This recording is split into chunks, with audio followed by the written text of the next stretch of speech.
Hi, my name is Fairlie Atkinson and I work for Zayed University in the United Arab Emirates. I've been the instructional coach for University College for the past 12 months. I've been teaching teachers how to teach with the iPad, and I've also been helping design instructional materials for iPad use. I love being an instructional coach, but I don't want to tell you too much about my experiences. I'd like the people that I have taught to speak for me. I hope you enjoy this little clip.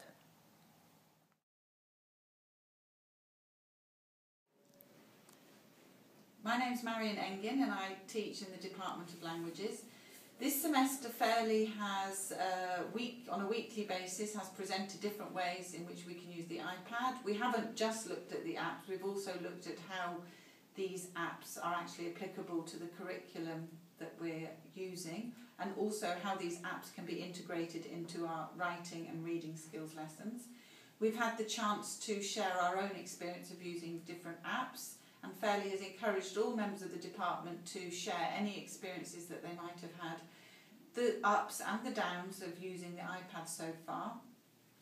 Fairlie has also been available all the time to help us if we have a particular problem. It could be related to an app or just in general how to go about using the iPad.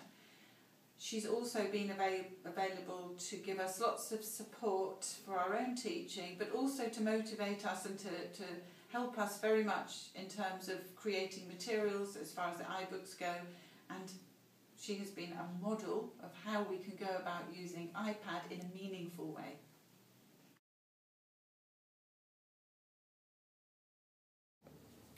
Fairlie, fabulous Fairlie, don't you think? I think she's fabulous. I learned so much. Her iPad training is amazing. It is. She taught me how to use iBooks and this widget thing. It was widgetastic. Not that it takes much to teach me anything, but I like her attitude and her go-for-it attitude, and I'm going to be just like her someday. She makes me want to take iPad and pedagogy and put it together. That's right. I had that same feeling. I just didn't know how to express it. God, Fairlie, she's wonderful. And fabulous.